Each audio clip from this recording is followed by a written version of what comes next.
GloryHoundd and the Uninvited Gamers. I'm your host, GloryHoundd, and tonight I'm here with Dan King down at GenCon. Day 0. That's right, we just got in. How did your day 0 go, Dan? It was long, eventful, amazing. Started off with really early travel. As always. Yeah, leaving at like 5 in the morning from St. Louis. I was there for doing some cool videos at Miniature Market's warehouse and their new mega super retail store, which is like humongous, 12,000 square feet. That's so I got amazing. to go down there and check the store out the last couple of days, check out the warehouse. I'm doing some videos to kind of show that stuff off. So we left really early, well, 5 in the morning from there and drove 3.5 hours to here and in Indianapolis. And so what about you? You were up early too, right? I was up early, but I just had a flight to go through, but it was a really long flight. So I ended up like late for everything. You know, whenever I arrived, I was like rushing from the airport and like, oh my god, I gotta make Cool Mini or Not event. Oh my god, I gotta go to the Steve Jackson event. Oh my god, and like I gotta meet you. Like it was very panicky is the good word for it. Very panicky. So I made you panicky. That's right, you did. You did okay. make me very panicky. Yeah, so it's not a proper Gen Con unless you're panicked. I mean, Well, that's maybe true.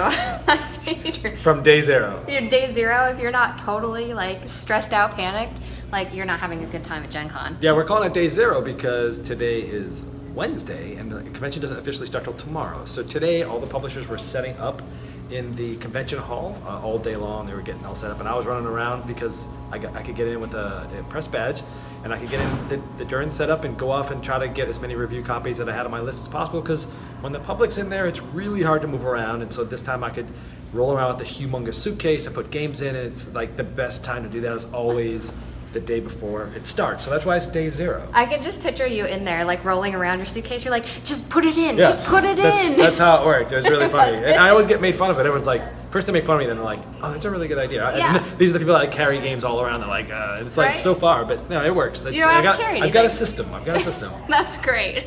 Well, how was it going into the area and then seeing everybody set up? Was most people set up there? Or like, It's what was weird, going like on? some people, but even when I got here at 11 a.m., like some people were already like almost done, and then other people just like, you'll see a bunch of crates and cases, but nobody there yet. Some of them were coming in later at like 2 o'clock. Some of them were done by 2 o'clock. It just kind of depended on people's travel schedule, how big the booths were. You know, there's as small as a normal 10 by 10, and then there's ginormous, like humongous booths of the big companies that they've been setting up actually for 2 days. A lot of the bigger ones, anyone that had to hang anything got to come in yesterday and start to get set up. But by tomorrow, and you didn't even get to see it because by the time No, you got I didn't. here, I wasn't even here yet. you had a rush to where I was, which we'll talk about in just a minute. But like when you go in today, it's like it's the mess. They don't have the AC on. Oh, So it's like everyone is sweating like no. crazy. It's nuts. But when you go in tomorrow, they'll have all the carpet down. It'll be nice and cool. The lights will be very bright. It'll just look like a spectacle when you walk in. That's amazing. So yeah, that'll be tomorrow. That'll be day 1. But Well, for day and they 0, were at panic level too.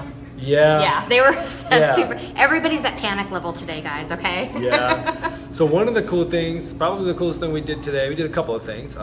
One was we got to go to the CMON press party. That's right. Yes. Yeah, it was super exciting going to the CMON press party because it was my first time there, and I got to meet Eric Lang, and I got to see a bunch of really amazing games like on display there that I'm excited about. Can we talk about all those Yeah. We games? can talk about anything there. Yeah. Oh my gosh. Okay, so the Grizzle. Ugh. Oh, the Grizzle. So it's just like a whole new campaign for Yes. it, right? And it's campaign style, and they have the Grizzled miniatures there and everything. And that was an amazing game to see come out because Yeah. I'm so excited about that campaign portion of that game, and I know you are too. Yeah, I looked at it. I looked at it for a long time. I talked to the main developer for a while. It comes in a big box because I was just saying, like, one of the it's odd enough, but like one of the reasons why the Grizzle doesn't come out on the table often is because it's in such a small box that it's up with my like card and dice games. Yeah, it and gets so like lost. I pass over it because a lot of times I don't look there when I'm looking for a game of that weight. Right. But it goes where those boxes kind of live. Right. So it doesn't come out enough, and this is now in a bigger box. Comes with pre-painted miniatures of all of like wow. all the people. Yeah. It comes with the base game. It comes with the original expansion at your orders, which allowed you to like change the difficulty. But yeah, it comes with a campaign that's nine games long. And each of the campaigns, you'll go through it. It actually sets up the rules for you. Certain cards are going to come out. Certain things are going to happen. As the campaigns go on, at the end, depending on how well you did, you may unlock cool cards that will help you out that you get to hold on for the rest of the campaign that you'll be able to use. But if bad things happen, then these bad cards will come out that will make it harder, make things change. But from what I heard is once you get about halfway through the campaign, many of the actual games change depending on what happens in game. So almost like legacy style stuff, but it's not legacy. It's just a campaign. You're not like unlocking new stuff, but different things will have different cards come out depending on what happens. And even after the 9 play game, and because of that, they said you could play the campaign more than once because certain things might happen during the game that will influence the outcome of that campaign, which will unlock new cards. So they said it's even. You could probably replay it more than once, which is That's cool. fantastic. And plus, I mean, you can play the original Grizzled and stuff. You can play the original, and some of the special cards that come into the campaign after you're done with it, there's rules to play with just those cards with the base game. Oh, so there's a lot of replayability there. That's fantastic. I'm so excited about that game. And then what else did we see? We saw Narcos. Which one? Narcos. Narcos. Oh, that's right. This is an 18+ game, guys. So we're gonna get into some 18+ content here. So Narcos is a game based on a Netflix series, and it's all about a person that's going through and he's trying to make a big, what is it? He's trying to deal cocaine basically across and trying to also become president. Okay, he has lots and lots of priorities through this game. Okay, and it's a 1 versus many game. So you have one person that's trying to become president and shuffling his cocaine across the board and trying to ship it out, while you have all the other players trying to track them down in this, hidden deduction? Yeah, like it's a hidden movement game. Yeah, hidden movement. The player that's playing Patron, he only moves once per round, and he's using worker placement to create actions. There's also cards in their hand that they can use, and the more powerful the actions, the more information they're giving away to the investigators that are trying to basically chase them down. So it's a very different look and twist on the typical hidden movement game. Right. But it is it's the freshest twist on that. I really enjoyed the fact that you have to kind of, look for him, as well as like try to take down him coming to presidency and like his operations and stuff, and having that kind of split way that you're going with things, like it makes it so it's not just a one-sided, okay, we're just running after this person, we're gonna try to find him. Like, adds so much more to the game, and I thought that was really interesting. Yeah, I'm really looking forward to this. I got to play half of a game at the CMON Expo in May, and it blew me away. I'm like, one of the co-designers, Phil Barrows, he was the main developer on Rising Sun. So it's a good pedigree there. Yeah, it's a really cool design. And then we looked at one more, designed by Eric Lang and Antoine Bauza. This was so this beautiful. Is called Victorian Masterminds. Yes. In this game, you are all in the Victorian era, and you're all sort of trying to take over the world. And so Sherlock Holmes has been missing, and Sherlock Holmes has no leads, and you're basically trying to create, every player is a mastermind, and you each have your own sort of like vehicle that you're trying to build to use to take over the world. And so over the course of the game, it's like a programming game. You're placing agents in different locations around the world, and those agents all have different abilities, but you only get to see one of your 5 agents, and then you tactically have to figure out where to put them. Well, the interesting thing is, once you're in one of these locations, if there's 3 of them, everything activates, starting with the player who's there first. And sometimes their actions will cancel everyone's other actions. Sometimes they'll blow up buildings, which will influence something else. Sometimes they'll bring in like scientists, which will allow them to like discard them later for special abilities. Sometimes they'll be like gathering different resources, which allow them to build pieces of their big like vehicle, which also then activates special abilities. So it's really like a interesting twist on resource management, programming, tacticalness, messing with other people. But while we were there, Eric Lang got to hang out. It was just like him and us two. Right. It was towards the end of the night. And he got to talk to us a lot about sort of the design and how it works. And then he put me on the spot, which was kind of weird. That's right. He gave you a review of your review of the game. Yeah, so Eric, earlier about an hour before that, Eric had, he was teaching a game to a group of the Dice Tower. I was hanging out with them, and I was kind of like watching over their shoulder and kind of like helping Mandy play. Like we were playing kind of together a little bit. We played like a half of a game. And so he's like, "Hey Dan, you kind of know what's going on, right? You got like a capped off sort of explanation." He's like, "Show me the game." I want you to show me the game with her, and I'm gonna. That's right. I'm just curious what you like, how you explain it. That's right. And so I did it. That was really fun. I did it, and Eric's and then he gave you a review. And then he reviewed my review, which was fantastic. Which was really cool. Like. Well, and you know what I really like about this game is the thematicness of it, because I feel like you're like a super villain, and that you're there and you're trying to blow up all these buildings, and all the building miniatures are so wonderful. Like, they're so expertly sculpted. I mean, because it's a cool mini or not, like, the buildings are amazing, okay? Yeah. And so the theme really drove me on this, you know. Yeah. And talking to Eric Lang was amazing, too. Yeah, she finally got to meet Eric Lang and get a picture with him. That's right. I have pictures. Yeah. So we left CMON Expo, and you know, GenCon. There's a lot of stuff going on all around, and we went to this really cool place that was like like an eatery, a food place, but in the back they had like bowling alley, That's right. arcade games, and so we got to like hang out and bowl. We got to hang out with the owner of Miniature Market and like a bunch of his staff. And just hang out and just like have just normal vacation fun. Yeah, talk about board games and RPGs and stuff, guys. Like, that's the best part. You get in the plane, you talk about board games, you get to the con, you talk about board games and RPGs and stuff you played. Like, that's the best part, is just connecting. So tomorrow is day one. So Yes. what happens is the hall opens up at 10 a.m.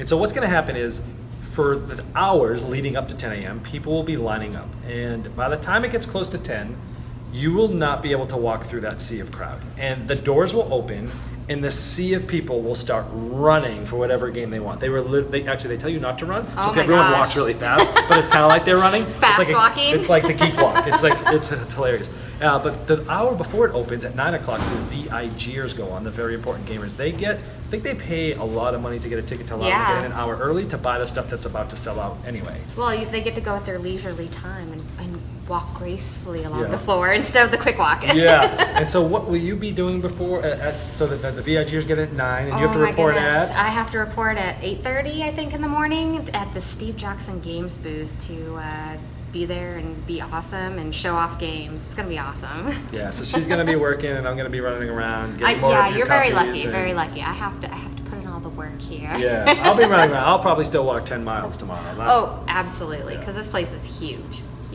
Yeah, so that's the end of day 0. That's what's Yeah. happening in day 1. I'm not sure how often. GenCon's nuts, so we don't know when the next time we'll be able to record, either both of us or just you. No idea.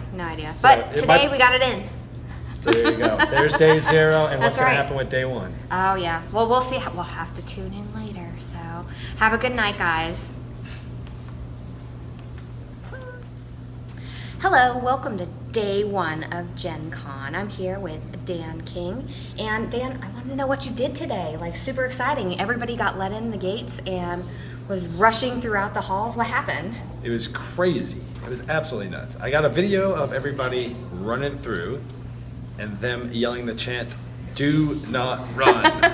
Do not run." That's one way to stress it. Yeah, so the whole crowd yells "Do not run" every year. It's awesome. Okay. So they did that, and then I got a video of them coming through, and it's just like a sea of people. It's craziness. And then I promptly left, so I wasn't around Well, the crowd. yeah, because you don't want to be ran over as they're coming in, right? Yeah, it was gets crazy. hostile. Like, it's hostile walking is what it is. It's hostile walking. Yeah, it's crazy. It was very busy today. So No kidding. Luckily, we got to get in. Both you and I got in a little early. Absolutely. So we got to see everything. I recorded some videos where I was just taking videos of the area before it opened and everything. It was amazing. Yeah. It was really cool. Before it opened, I got a chance to get a copy of Forbidden Sky. That's Which is right. awesome from from Matt Leacock.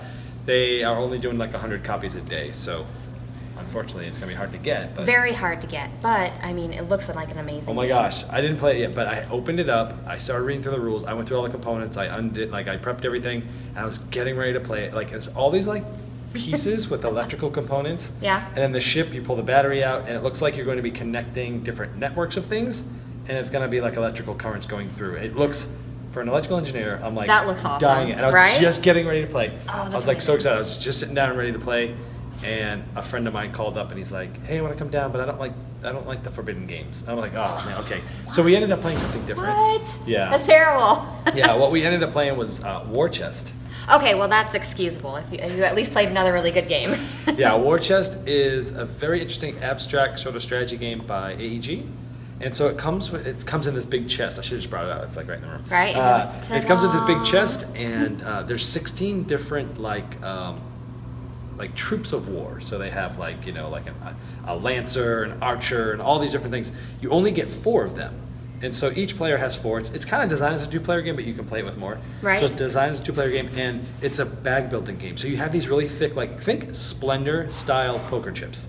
Oh, but really? each of them have That big and heavy? Yes, they're big and heavy. Holy cow. Okay, Yeah, that's and amazing. it's really cool because you're like adding them to your bag at the beginning, and then you're pulling them out, and sometimes you'll be putting them face up and doing stuff with them on the board. Okay. Other times you'll be placing them face down, so your opponent can't tell what you're doing, and you're adding other ones to your bag. And This it's is like, fantastic. It is phenomenal. Like, there's a couple of problems with the board that could have made things a little clearer, And it does kind of hinder play a little bit, but once you kind of know the spots, it's okay. But it is, and you can even like draft. The cool thing is like you can use a set like at the beginning. Each you have like 4 guys or four sets of people. Right. Or you can draft. So you take the 16 cards and you like draft. That's cool. And at the end of the rule book, there's like 4 sections where it actually has historical battles throughout the world, and it actually has you build troops as if that was what was going on in the battle, which is cool. Okay, well that's really awesome because you have like a little bit of the historical bit on there on the end. That's it's really cool. So yeah, that was cool. What did you play today, or what did you see? I saw a lot of Munchkin CCG, guys, okay? Let me just tell you, so much Munchkin CCG because I work specifically at the Steve Jackson Games booth. And I will be there all weekend, so if you guys see this and you're at GenCon, come out and see me, say hi. I have You Were Uninvited by GloryHoundd little ribbons that I can give out and stuff. Uninvited. Yeah, You Were Uninvited. We only have uninvited gamers here, Dan. But I didn't get to play really any games though, sadly. Not yet. Not yet. Hopefully soon. There's still time tonight, okay? There's still time tonight. So if you don't know this, we are standing in front of what looks like a train. And that's because it is a train. It's actually a real train. It says Louis Armstrong on this cap. So I'm staying at the Crown Plaza, and this used to be an old train depot station. So like above us and all around us is literally like the structures of like you're standing in a train station. Yeah. And it's really cool. So that's what we're standing in front of, which is a perfect segue to the next game I played, which is called Railroad Inc. Oh, yay. Okay. I want to hear about this one. Yeah, so Railroad Inc. is a roll and write game, and it's published by Horrible Games in Europe, but CMON has a few copies here as well. Okay. It is designed by the same people that designed Dragon Castle. Okay. And so it's a roll and write game where you're essentially creating networks and routes of trains and train tracks and streets all around, and you're trying to get them to connect to different networks. Right. But the interesting thing is, everyone's using the same dice, and there's many ways to score. There's like the more networks you get all together, you get a lot of points. Okay. But there's also like a square in the middle that has 9 of the spots that you're also everyone you get one of those you get points. You're getting points for your longest train tracks, your longest street, and so there's like all different ways, kind of like a point salad style thing. But the really cool thing is the base game's awesome. It's spatial. If you like roll and writes that are spatial, no-brainer, it's amazing. Well, that's huge. I love spatial games so much. You don't like I love spatial seeing games, the mechanics of making things work together and then- stuff. Like, I love that. Then you're gonna like it. Okay. But some people, like I tend to lean towards roll and writes with like the math and the little numbers and stuff. Yeah. But if you don't like spatials, this wouldn't be for you. But the cool thing is, there's 2 different versions. There's like a deep blue, which is like a blue box, and then there's like a lava red box or something like that. The cool thing is they both have the same base game, but each of them have 2 mini expansions. And so what happens is so like each of them have 2 dice, 4 dice, in sets of 2s. And so like the blue one has 2 different like blues and a different 2 blues. And you can mix in these mini expansions, which like they all do different things, and they're all like super cool. Like they make it gamery. But the cool thing is like the blue ones like are optional. They get rolled with the other ones, and then you can use them or you don't have to. The red ones have like meteor craters crashing everywhere and blowing up your stuff. And then Is this then a game that like I want both copies? Yes. Okay. Yes, because what happens is you want all the pieces. So like the meteor crater blows up your stuff, and then there's lava that you can score points as it moves around. But the cool thing is you can play with both of them, or none of them, or you can play the fantastic. base game and play like 1 from the blue set and 1 from the red set, and there's 4 different mini expansions. Okay, well that's fantastic. It makes it super versatile, and like I would have to get both games because like I want to do all this. You need to get both. Yeah. I have it here. You can play it tonight, and Okay. If you like it, you'll want to get both. Let's do it. I think it's $20. Oh, that's super reasonable. one, I mean, they're and if really you want to good. get both, that's fine. Yeah, they're really good. What else did you see around on your time off? What about tonight? What did you get to do tonight after your thing? I went down to to the Munchkin Tavern, and I met John Kavolik. He's a super cool guy and stuff like that. He did a lot of the art in Munchkin. And he's there for signings, and he's there for signings all weekend. So I will be next to him, giving him the shoulder, saying hi and stuff. I always feel super excited about meeting people like that. And then you got to come down to the lobby of your hotel. And Oh, that's right. And oh my God, I can't. She got to meet and play games with some games that aren't out yet from Bruna Cathala. Right, and that was so much fun. We played this little card game that was amazing, where you turn into like a frog, and it was so simple. It was so incredibly simple. You know, you end up turning into a frog at the end of the game, but you're just playing cards from your hand. You're trying to get the highest card in your hand. You're going around trying to change other people's hands and stuff, and so it was incredibly simple to play. Yeah. But like, I had a lot of fun playing it. It was like a gamer party game. He was really fun playing with. Like, he was really a super fun guy, and he was like making jokes and stuff like that. And I was like, oh wow, this is super chill dude. I tried to warn her he was like that. You wouldn't think he would, because he makes all these serious strategy games. Yeah, like, no, he's super silly. Like, yeah, he's funny. So once a year, I always get to have dinner with him, and then we play prototypes that are coming out later. This one she's talking about is called Loser, and it's going to be coming out in Europe at Essen, and they're trying to figure out distribution for the US at this point. Yeah, it was really good. I would pick it up if it was in the US right now. Yeah, it's like a tiny little box. It's a 15-minute game. Yeah. The last one I'll talk about that I played, I got to play Plaid Hat's upcoming game that they just announced called Gen 7. It's the next game in their Crossroads series. I'm super excited about the Crossroad games, because that's like one of my favorite game mechanics, is having the Crossroad cards and having something different come up every turn. So I'm super excited about seeing this game. Yeah, this one's fully cooperative. It's a campaign game. So you're going to play a specific episode, and everyone's rolling their dice and they're placing their dice. Everyone has special abilities. Everyone has secret objectives, like 3 of them. There's different goals that you're trying to go for on top of that. There's different things out on, there's like a bunch of different boards. They all work a little differently of how you have to place your dice. Like, one of them says, hey, you have to put equal dice here. The other one says every dice after this has to be higher. So you're working together, talking about which dice should go ways. You're getting different resources. You're trying to do different things. But like Dead of Winter, you're like, you're trying to have your own secret objective. It looks like a shortened down version of Dead of Winter, basically. You know, and a lot of people complain that it's too long and stuff. So this sounds like a really good idea that they brought forward, to take the Crossroad cards plus like the dice placement and stuff like that, and just combine it into a little bit smaller game to play, as well as a different theme, you know? Yeah, the theme's kind of cool. Like, you're all, some are scientists, some are chemists and stuff like that. But we only played 2 like full rounds of it going around, so we only played it for about 20 minutes. But it's definitely supposed to be shorter. I think it's supposed to be like a 45-minute game. Okay. And it has, I forget how many campaigns it has. I don't want to quote something I don't know, but each game's, you get to the end, and then certain things are going to happen. And yes, the Crossroads cards do come out at the end of everyone's turn, just like in Dead of Winter, and that will either trigger or not. Right. There's also some other board where you're trying to, like, everyone's trying to win, and you also have your little secret objective that you're trying to, like, well, I want to do this, but this you don't know why. But there's also this other way of, like, if you move up this other track, you can get a raise before other people, and then good things happen for you. So there's like multiple reasons why you're now doing things that you would not, that might look like you're a trader, but you're not. Because there's no trader in the beginning sessions. I heard that. Oh, really? And then it kind of gets integrated in the I heard it might. I heard it's possible. Ooh. So. Okay, that sounds good. I like that. I always like the hidden betrayer like aspect of things. I don't know why. Like, it adds such suspense to me in the game. It really does.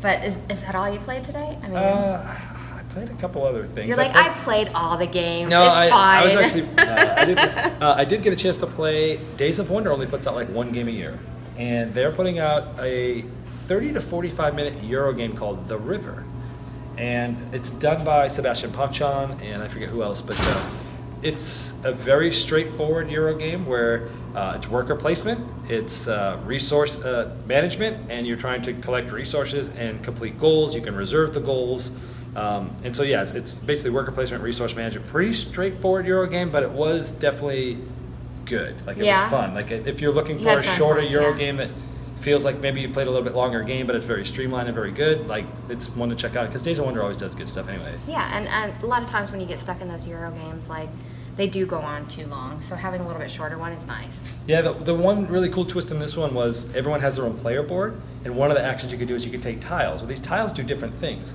Your player board all has different, like, places you can store all your goods. Okay. And different ways to get goods on your board. And as you get new tiles, you're kind of like powering up, but you're also going in a specific order down the river, because the game's called The River, and you're covering up things. So you're going to get a tile that's going to give you something, but it's also going to take away something else. Okay. And also, if you're able to line up the same types of tiles horizontally and vertically on your board as you're going through this specific way. It opens up other points. So there's a lot more going on than it first looks, Than but it's just still like the placing and everything. Yeah. So yeah, you have like this whole board that you're kind of trying to manipulate with it. yeah, Okay. and so and everyone has their own board. So Yeah. it's simple, it's streamlined, it's short, but there's still a decent amount going on. That's fantastic. Well, it sounds like you had an awesome day. I had an awesome day. Yeah, It was busy for me, but like not as awesome as your day. Whatever. Well, thank you so much for listening to us, and hopefully we will be back for tomorrow for day 2. Yeah. Yeah, we'll see. Absolutely. Bye.